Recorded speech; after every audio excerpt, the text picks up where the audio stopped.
Hoje a gente vai refletir um pouco sobre esse tema de coadjuvantes ao protagonismo. Ao protagonismo. Não sei se vocês perceberam, né? A ideia não é você deixar de ser coadjuvante para você se tornar protagonista. Ok? Porque na nossa cultura, né, quando a gente fala de ser coadjuvante, a gente tem um certo preconceito com isso. Porque, afinal de contas, né, todo mundo quer ser o primeiro. Você é treinado para ser o primeiro. Né? Nós queremos que os nossos filhos sejam os primeiros. Né? O Arthur, nos últimos meses, ele despertou um desejo nele, de jogar futebol. Daí, um dia de manhã, um sábado de manhã, ele parou assim, a gente estava saindo para fazer alguma coisa. Na verdade, nós estávamos indo para a aula de jiu-jitsu e o Arthur falou assim: papai, eu quero treinar futebol. Eu já pensei assim, bom, se ele está querendo treinar, vai se tornar daqui a pouco um novo Neymar, eu vou me aposentar. Mas eu falei, ok, você quer treinar futebol? Ele falou, eu quero treinar futebol. Eu pensei que era fogo de palha, né? Daí, passou-se alguns dias, ele chegou de novo e falou assim: papai, você não vai me levar para treinar futebol? Só que eu sou muito ruim de futebol, cara. Eu olhei e falei assim, bom, vou levar você para treinar futebol no melhor clube da cidade, então. Né? E daí, eu matriculei o meu filho na escola de futebol do Guarani. Então, agora, todo final de semana, todo sábado, às 8h30 da manhã, eu e meu filho vamos uniformizados ao estádio do Guarani. Isso aí, ela vai celebrar, né? Você percebe, né? E ele vai lá e treina e tal. Bom, e eu tô nesses dias indo lá no sábado, né, ver meu filho jogar. E como um bom pai, torcedor, fico lá na arquibancada gritando: Arthur, pega a bola! Para de conversar com os amiguinhos! Pega a bola! Corre, presta atenção! Faz o gol! Você tem que ser o primeiro! Você tem que ser o primeiro! É a nossa cultura. A gente tem que ser o primeiro. Para nós, o segundo é o primeiro perdedor, né? Ele foi o primeiro que não conseguiu chegar em primeiro. Né? É assim que a gente olha. É assim que a gente olha. Então, quando nós pensamos nessa série, quando nós elaboramos a série, nós pensamos assim, não, a ideia não é deixar de você deixar de ser coadjuvante. A ideia é de você ser um excelente coadjuvante na vida das pessoas. E aí sim, você será um protagonista em toda a história. É algo maior. É algo maior. O porquê disso? O porquê um tempo atrás eu tive contato com essa ideia, que está em um livro do David Ferguson, o Hero Maker. E ele diz assim, o termo é usado para descrever um líder que pensa primeiro nos outros e tem paixão por multiplicar uma nova geração de líderes. É um líder que pensa não em si. É um líder que pensa não nos benefícios que os meus liderados vão trazer para mim. Não, é um líder que pensa em primeiro lugar nos outros. Mas ele não pensa só nos outros e em fazer o bem para os outros. Esse líder ele serve como uma plataforma para impulsionar uma nova geração de líderes. Eu sei, você fala assim, mas eu não sou líder em uma comunidade cristã, eu não sou líder, mas alguma liderança você exerce em algum momento da sua vida, certa influência, você sempre faz isso, você lidera de alguma forma alguém. Você pode ser uma mãe, e você fala assim, mas eu não trabalho. Você trabalha muito, trabalha em casa, cuida dos filhos, organiza uma casa, e você lidera um lar, de certa forma. Você tem influência sobre algumas situações. Você pode ser um empresário e, da mesma forma, né, você tem os seus empregados, os seus gerentes, as pessoas que trabalham com você. Você é um profissional liberal e você tem uma equipe que está por baixo de você, ou você faz parte de uma equipe e quando você fala, as pessoas presta atenção, ou em uma reunião, então você tem um certo nível de liderança, um certo nível de influência, e a ideia aqui é você se tornar alguém que multiplique uma liderança saudável. Você ser o suporte de outras pessoas. Bom, pensando nisso, eu gostaria de contar para vocês nessa manhã algumas histórias, né?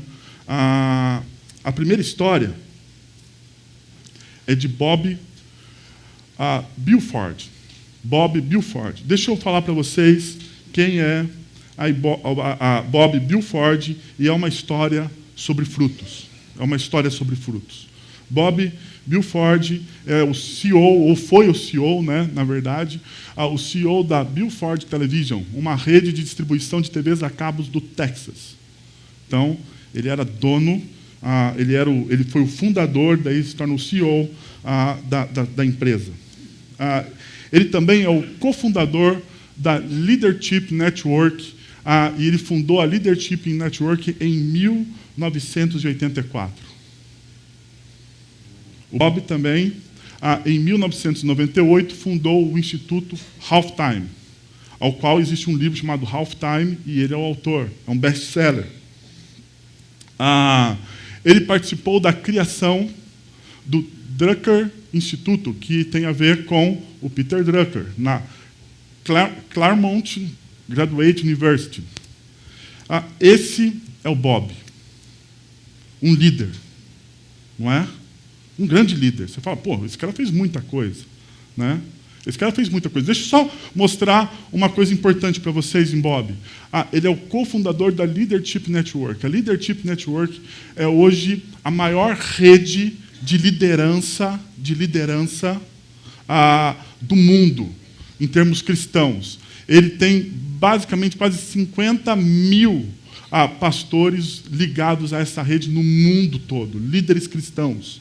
Leigos, pastores, ele fundou. A maioria dessas instituições que ele fundou, ele participou, são instituições sem fins lucrativos. Daí você pensa assim, você olha para uma vida desse cara e fala assim, pô, essa vida é perfeita. Ele deve ter uma bela família, ele tem um belo negócio, poxa. Mas, quando a gente olha um pouquinho mais perto, Buford sofreu muitas perdas pessoais na vida. Seu pai morreu quando Buford estava na 5ª série. Sua mãe faleceu em um incêndio. Ele e sua esposa Linda perderam seu filho único, Ross, aos 24 anos, de uma forma trágica em um acidente. Mas sabe o que é interessante? Que tudo isso que eu falei para vocês, a partir de 1984, acontece quando ele perde seu filho.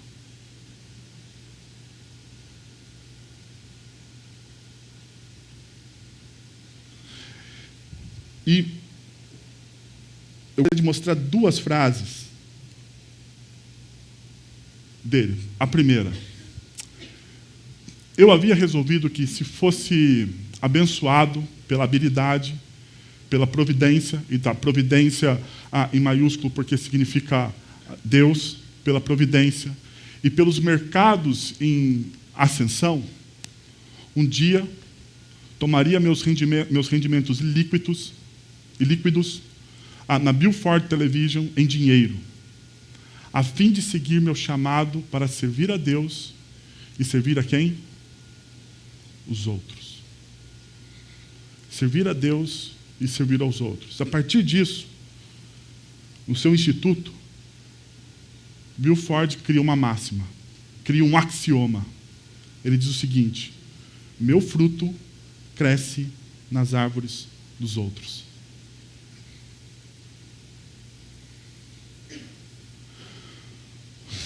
Quanto isso é assim, eu não sei se você consegue perceber o quanto isso é forte, quanto isso é impactante.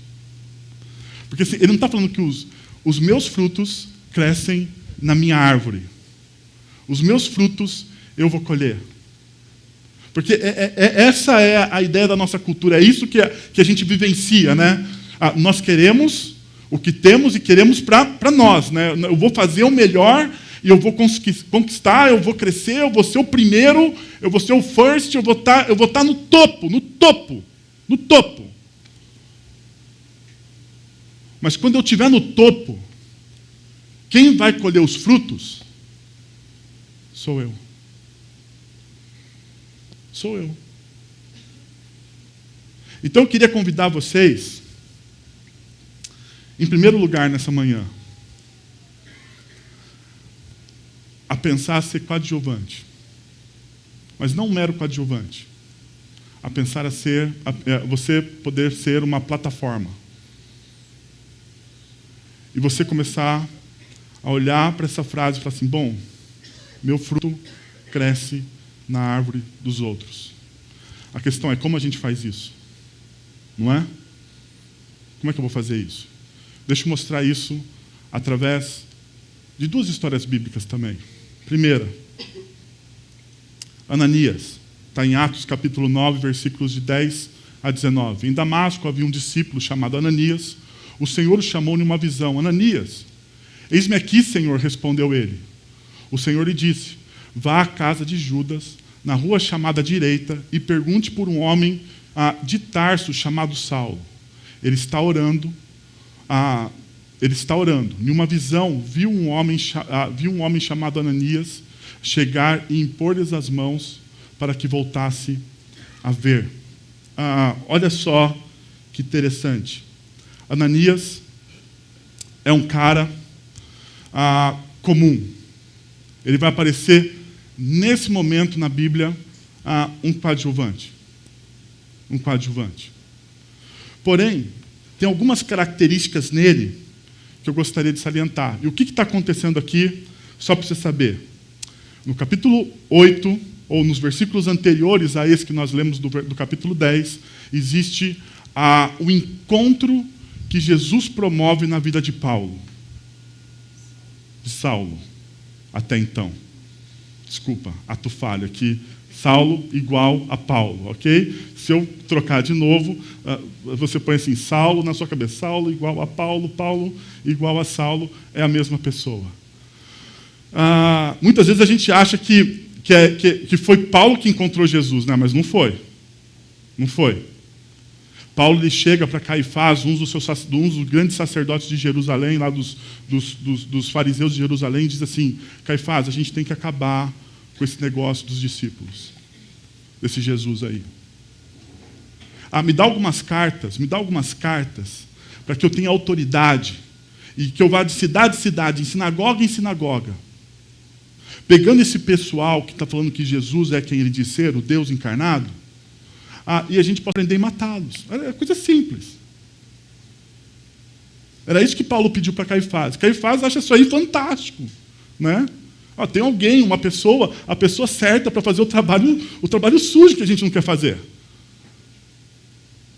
Então Caifás dá as cartas, né, para Saulo. Saulo sai então com uma tropa, com uma comitiva, e está indo com os homens para Damasco, quando de repente ele vê uma luz. E naquela luz ele vê uma voz. E aquela voz fala com ele. Fala, Saulo, por que você está me perseguindo, Saulo? Por que você me persegue? Saulo cai do cavalo, ou melhor, se coloca no chão. Quando ele levanta o rosto, ele não consegue o quê? Ver. Ele está cego. Escama nos olhos. Que encontro, hein? Que encontro. Que encontro. Saulo vai para uma casa e fica lá, orando. E daí Deus aparece para esse cara e diz assim, olha, Ananias, eu quero que você vá encontrar com Saulo. Mas Ananias, a primeira coisa é que Ananias diz assim, Eis-me aqui. Eis-me aqui. E daí eu vejo duas coisas. A primeira, sensibilidade. Sensibilidade. Ele estava atento à voz de Deus. Sensível à voz de Deus. Sensível à voz de Deus. Sensibilidade. A segunda coisa, que anda junto com sensibilidade, é disponibilidade. Sabe por quê? Porque muitas vezes nós ouvimos as vozes de Deus, nós buscamos isso. Bom, se você está aqui, se você veio um domingo de manhã em uma comunidade cristã para ouvir uma palestra, uma mensagem sobre o Evangelho, é porque você quer ouvir a voz de Deus. Então a segunda palavra é a mais importante do que a primeira, porque talvez sensibilidade, desejo, você tem. A questão é, você tem disponibilidade? Você está disposto? Porque nem sempre, quando ouvimos a voz de Deus, é confortável, ou é? E eu vou te mostrar já porque não é. Então eu queria que você pensasse comigo. Ok, você vem a uma comunidade, você faz o seu devocionário, o seu devocional, a sua reflexão diária, você ora, você busca, você tenta entender, você lê livros, você faz o que você precisa fazer porque você quer se tornar sensível à voz de Deus. Ok, joia. Mas eu quero que você dê um passo a mais. Eu quero que você esteja disponível. Porque não adianta só ouvir. Você pode ouvir. A questão é, você está disponível? Então, quando Ananias diz, eis-me aqui, para mim tem essas duas coisas. Sensibilidade e disponibilidade. Daí o texto continua. Respondeu Ananias, Senhor, tenho ouvido muita coisa a respeito desse homem e de todo o mal que ele tem feito aos teus santos em Jerusalém. Ele chegou aqui com autorização dos chefes dos sacerdotes para prender todos os que invocam o teu nome. Perceba que Ananias, ele sabe muito bem quem é Saulo. E daí eu sei, se você tem uma certa experiência na espiritualidade cristã, ou na tradição cristã, você fala assim, mas ele tinha que ir, porque afinal de contas, Saulo vai se tornar Paulo, e esse vai ser o cara da fé cristã no primeiro século, vai ser o cara. Volta comigo aqui. Ananias tem as informações que nós temos hoje?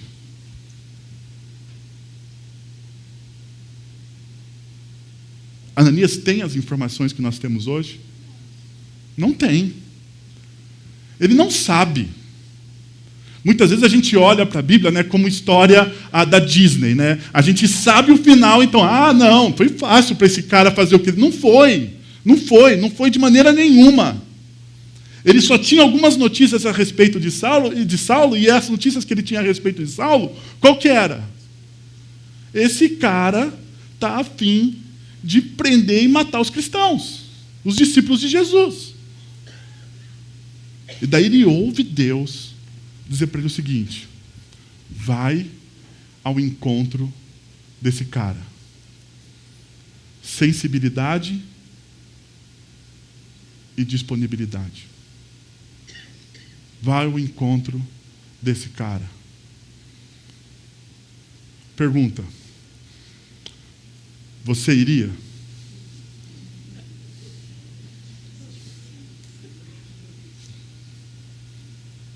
Você iria? Eu acho que, no primeiro momento, Ananias falou assim, você sabe quem que é o cara? Pensa comigo. Quem era Saulo? A gente tem algumas informações de Saulo, porque ele era impiedoso. Olha só, versículo 8:1. Saulo estava ali consentindo na morte de Estevão, o primeiro mártir da fé cristã. O texto diz que as pessoas jogaram Estevão para fora da cidade, para apedrejá-lo, e colocaram as vestes sobre os pés de Saulo. Isso mostra a influência que Saulo tinha no meio, entre os fariseus. Ele estava lá não simplesmente consentindo, ele estava como se autorizando. Pode matar porque merece. Não era simplesmente um consentimento, uma passividade. Quando o texto bíblico relata que as pessoas pegaram, tiraram suas vestes, colocaram no pé dele, significa que ele tinha autoridade. E o consentimento não era simplesmente um consentimento, era uma autorização para o que eles estavam fazendo. Essa é a notícia. 9:1. Olha o que o texto bíblico diz, olha o que Lucas coloca. Saulo ainda respirava ameaças de morte contra os discípulos do Senhor. Você iria?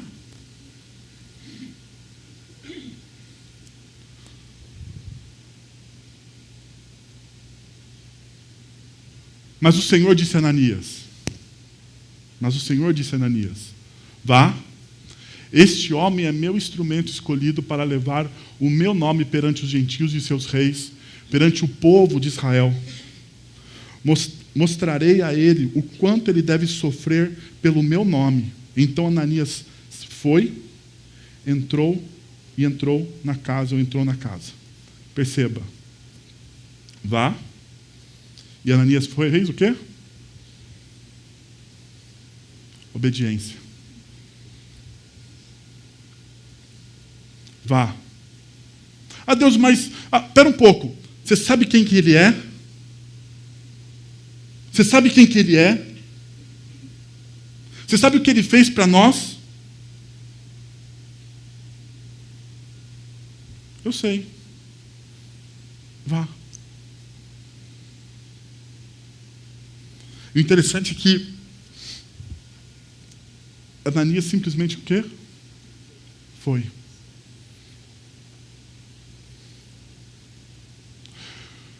Toda vez que eu leio a palavra de Deus, toda vez que eu leio a Bíblia, eu percebo algo muito importante em quem tem ou quem experimenta a presença de Deus de maneira tangível.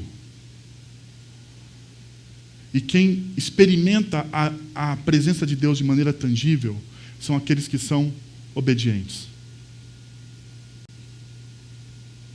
Porque às vezes as pessoas perguntam, né? Todos nós aqui, todo mundo aqui tem alguma oração por algum tipo de milagre. Não é verdade? Você tem uma oração por algum tipo de milagre. Então pensa comigo, você é alguém sensível à voz de Deus, você busca isso, você tem um pedido, uma oração, e daí Deus fala com você.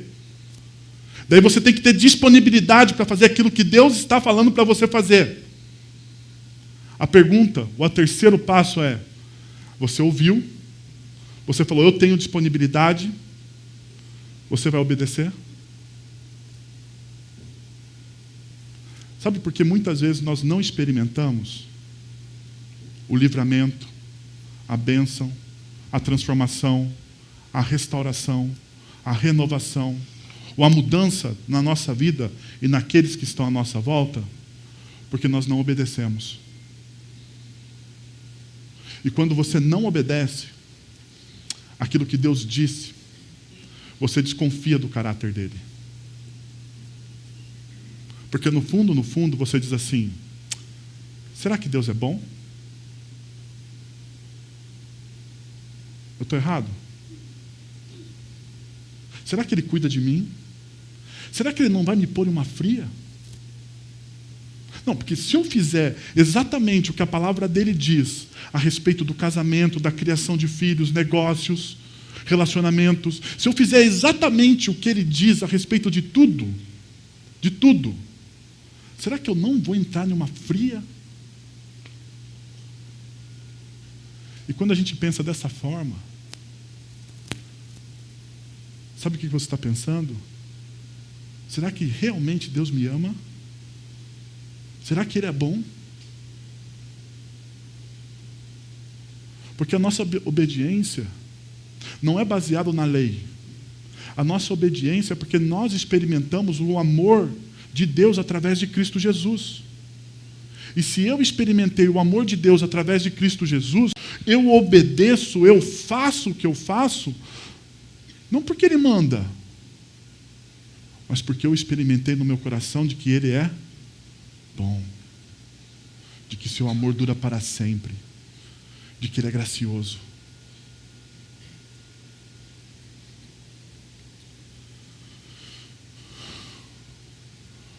Pôs as mãos sobre Saulo e disse: irmão Saulo, o Senhor Jesus, que lhe apareceu no caminho por onde você vinha, enviou-me para que você volte a ver e seja cheio do Santo Espírito. Vocês perceberam duas coisas aqui? Olha comigo. Primeiro, o quarto passo, acolhimento. Olha onde vai a obediência. O que ele faz? Ananias entra na casa e ele vai e ele põe as mãos sobre Saulo. Ele toca nele. Você já tentou abraçar ou tocar em alguém que você tem medo? Já tentou fazer isso? E alguém que você tem raiva? Alguém que você não suporta? Alguém que te persegue? Já tentou fazer isso? Porque se você fala assim, ele pôs as mãos, é fácil, então, ok, troca de lugar com Ananias. Troca de lugar com Ananias. É fácil você acolher as pessoas, ainda mais quando elas te perseguem? Ou não são seus melhores amigos? Ou te desejam mal? Diz o texto que ele foi lá e colocou as mãos sobre ele. E não só colocou as mãos, mas ele disse o quê? Irmão Saulo. Eu fiquei pensando em como eu faria isso. No meu estilo de personalidade. Eu já chegaria lá na casa da rua direita, batendo o pé, bravo, e eu chegaria e falaria assim, por favor, eu quero falar com o Saulo. Ô Saulo, eu vou ser curto e grosso com você. Eu só estou aqui porque Deus mandou eu vir. Eu vou fazer um negócio que eu não acho que é bom.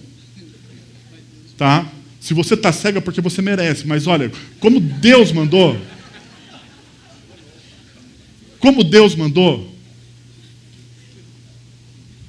eu vou fazer. Eu vou fazer por fora, mas por dentro, eu não estou fazendo. Eu faria assim. Eu faria assim.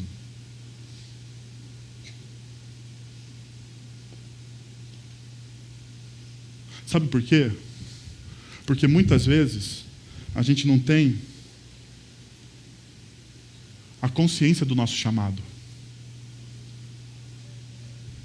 A gente não tem a consciência do nosso chamado.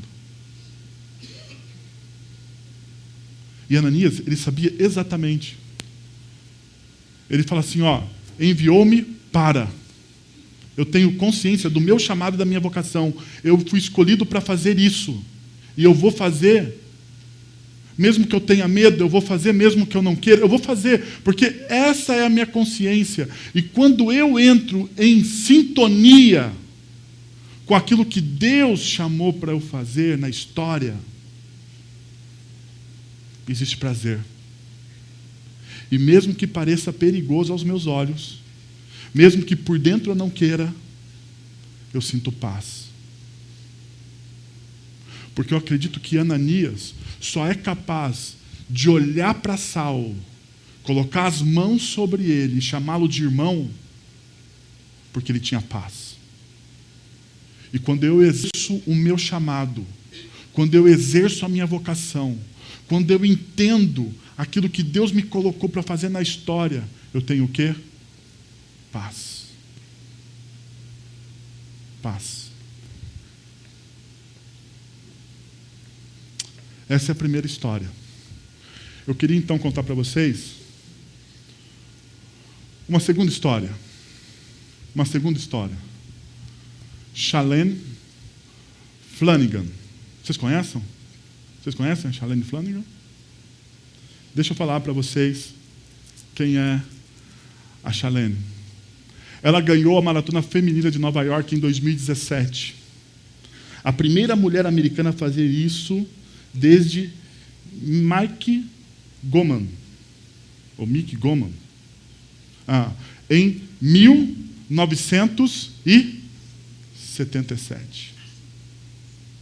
Era uma heroína americana. Porque desde 1977, nenhuma mulher americana ganhava o quê? A maratona de Nova York. 40 anos sem uma vitória. 40 anos. Agora, preste atenção o que o New York Times diz a respeito dela.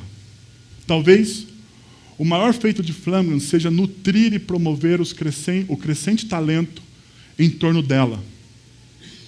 Uma qualidade rara, preste atenção, uma qualidade rara em um mundo cruel dos esportes de elite. Cada um de seus parceiros de treinamento, todas as 11 mulheres no total, chegaram às Olimpíadas enquanto treinavam com ela. Um feito extraordinário. Chame de efeito Chalene. Você serve como um impulsionador de foguetes para as carreiras das mulheres que trabalham ao seu lado, enquanto catapulta para frente.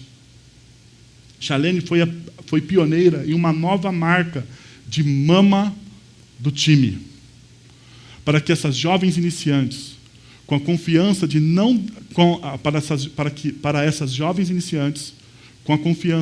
derrubar os outros para proteger seu lugar na hierarquia. Vem comigo. Você é o chefe ou o líder de uma equipe. Você é o líder de uma equipe. E daí entra um carinha nessa equipe, bom. Mas assim, bom de verdade. Você mesmo fala assim, caramba, o cara é bom. Daí, qual que é a sua primeira reação?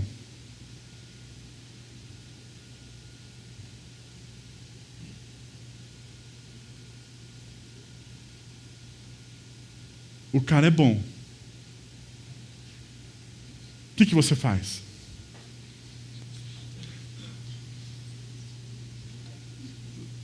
Você fica feliz por ele te ajudar? Você dá espaço para ele? Você abre as portas? E você fala assim, bom, eu vou ser uma catapulta para a sua carreira. Eu vou ser a plataforma onde você vai subir e você vai mais longe do que eu. Ou você fala assim, não, o nosso mundo é cruel e eu não vou abrir as portas. Não, eu perder o meu espaço, eu vou perder o meu lugar, eu vou deixar de fazer o que eu preciso, o que eu faço, vou perder o meu salário, vou perder minha posição, vou ser mandado embora por esse menino. De maneira nenhuma. De maneira nenhuma. Agora comigo. Barnabé. Atos 4:36 diz o seguinte a respeito de Barnabé. José é um levita de Chipre, a quem os apóstolos deram o nome de Barnabé, que significa encorajador. Daí a gente olha para Barnabé, cara, e pensa o seguinte, ele é um encorajador. E esse encorajador deve ser alguém que fica falando bem para os outros, essas coisas todas, né? Ele é simplesmente um cara que fala positivo, né? Olha e fala positivo. Não, calma aí. A gente muitas vezes tem uma visão errada da personalidade também de Barnabé. Nós pensamos que Barnabé não foi um grande líder. Agora, quando você lê de maneira minuciosa a Bíblia, você percebe que Barnabé ele foi um grande líder. Mas ele não simplesmente foi um grande líder, como também, ele ajudou outros a serem grandes também. E ele fez isso com o apóstolo Paulo. Ou agora quase Paulo, ok? Que é igual a Saulo. E daí diz o seguinte, ele é um encorajador, e o encorajador, ele exorta. E o exortar aqui é confrontar em amor. Encorajar uma pessoa não significa simplesmente você falar, não, vai lá, faz o que é certo, não, vai lá, faz o que é bom, não, vai lá, vai lá, vai lá. Não é simplesmente isso. O encorajador, ele exorta. Ele também conforta. E ainda, ele ensina. É isso que o encorajador faz. O encorajador, ele exorta, ele conforta e ele ensina. Mas tem uma outra característica. Vendeu um campo que possuía, trouxe o dinheiro e colocou aos pés dos apóstolos. Vendeu um campo que possuía. E daí, generosidade. Para você ser um líder que impulsiona outros, você precisa ser generoso. Daí você pode estar olhando e falando assim, mas o texto aqui está falando que ele vendeu um campo, está falando de dinheiro? Não. Presta atenção em um outro texto, que é o texto que eu vou ler agora com vocês. Diz assim, quando chegou a Jerusalém, tentou reunir-se aos seus discípulos, mas todos estavam com medo dele, não acreditando que fosse realmente um discípulo. O texto está falando de quem aqui? De Saulo. Então, quando Saulo vai para Jerusalém, ele tenta fazer o quê? Se reunir com os discípulos. Mas os discípulos olham e falam assim, todos estavam com o quê? Com medo dele, que é justo. Todos estavam com medo dele. Mas presta atenção no que Barnabé faz. Então Barnabé o levou aos apóstolos e lhe contou. Barnabé é alguém respeitado no meio? A ideia de Barnabé o levou, a ideia de aqui de o levou é pegou pela mão. Barnabé pega Saulo pela mão e fala assim, vem cá, vamos lá, que eu vou falar com a moçada.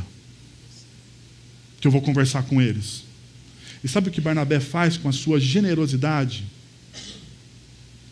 Barnabé empresta a sua reputação. Barnabé empresta a sua reputação.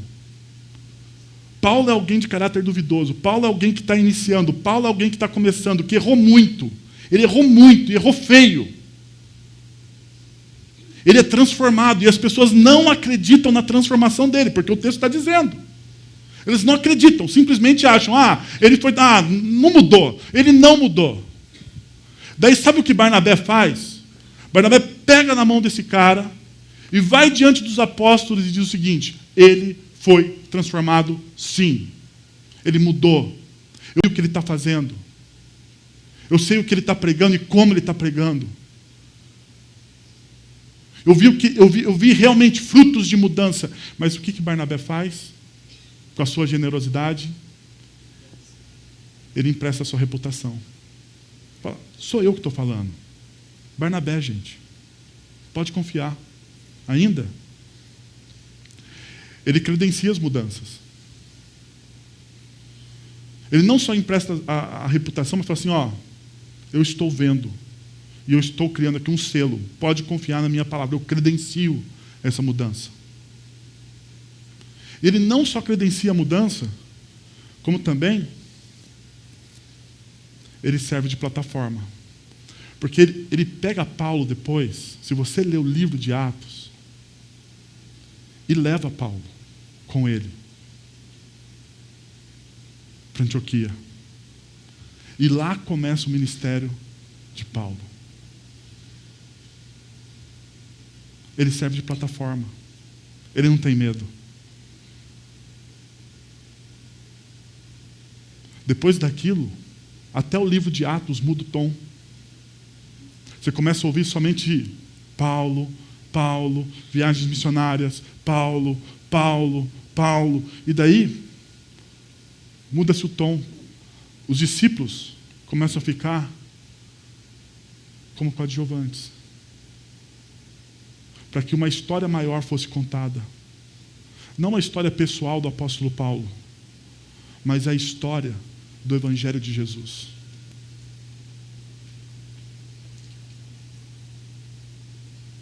A nossa obrigação é ser plataforma para os outros. Talvez seja por isso que o apóstolo Paulo mais tarde escreve: suportai-vos uns aos outros. E a gente interpreta isso muitas vezes errado, né? Porque a gente fala assim: eu tenho que suportar aquela pessoa. Não, não é isso. Não é isso. Também, mas não somente isso. Significa que você tem que ser plataforma para o outro. Filhos não crescem na vida porque hoje pais não são plataforma para os seus filhos. Casamentos fracassam porque as pessoas, ao invés de uma estar sendo plataforma para a outra, estão em competição.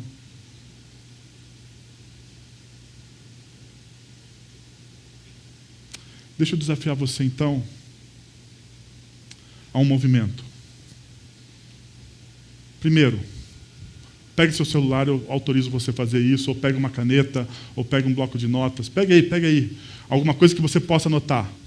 Pegue uma coisa que você possa anotar.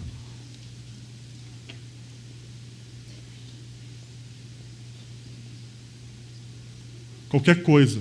Celular, presta do irmão, do vizinho, sei lá. Pensa comigo agora. 3 pessoas.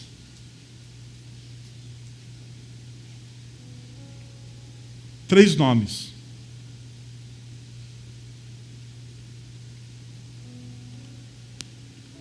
Três nomes que vem na sua mente. Assim, não fica pensando quem que eu vou colocar. Não, 3 pessoas assim. Tem que ser espontâneo. 3 nomes. Y, X e Z.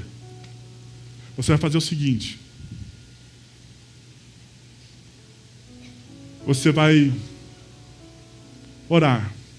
Ore pelas vidas dessas pessoas. Ore por elas. Elas vão se tornar os seus filhos de oração. Elas vão estar todos os dias, todos os momentos. Quando você lembrar, você vai orar por ela.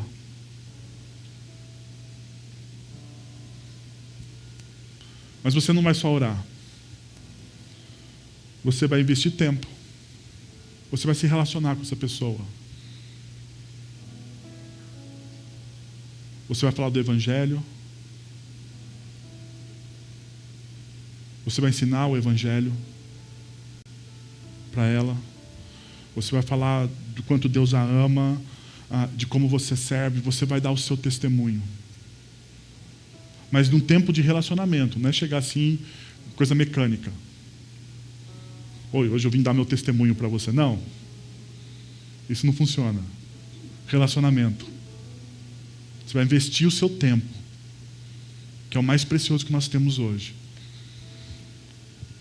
Depois, invista o seu conhecimento. Invista o seu conhecimento.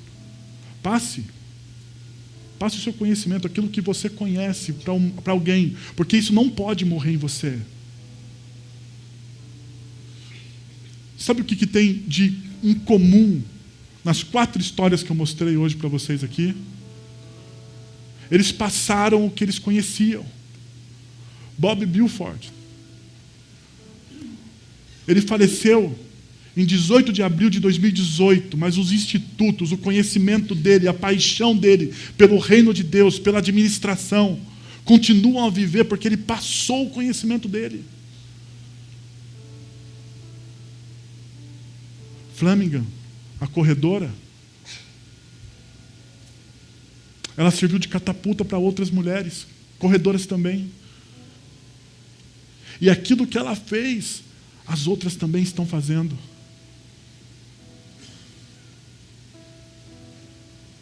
Quem você é não pode morrer com você. Não pode. Invista o seu conhecimento.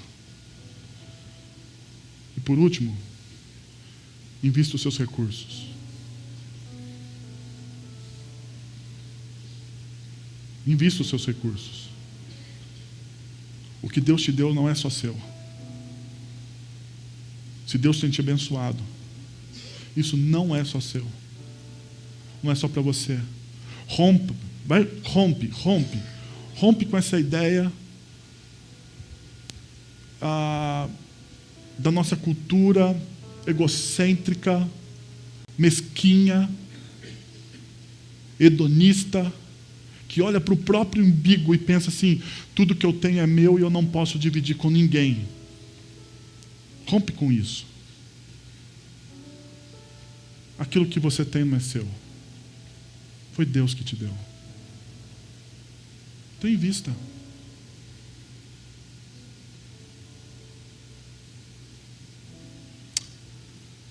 A gente não vai levar o que a gente tem aqui. E o mais importante é que a gente deixa o nosso legado. E Jesus fez isso. Jesus, ele investiu o seu tempo. Jesus, ele orou pelos seus discípulos. João capítulo 17. Jesus investiu o seu tempo.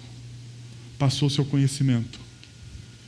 E tudo que ele tinha foram dos seus discípulos. E hoje nós estamos celebrando isso.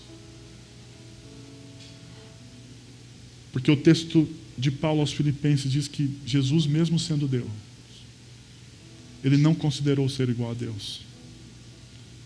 Antes ele veio, ele se envolveu com a gente. Ele investiu o seu tempo, ele investiu o seu conhecimento, ele investiu o seu recurso, tudo que ele tinha nos seus discípulos. Se você está aqui hoje, é porque alguém construiu um legado. A nossa obrigação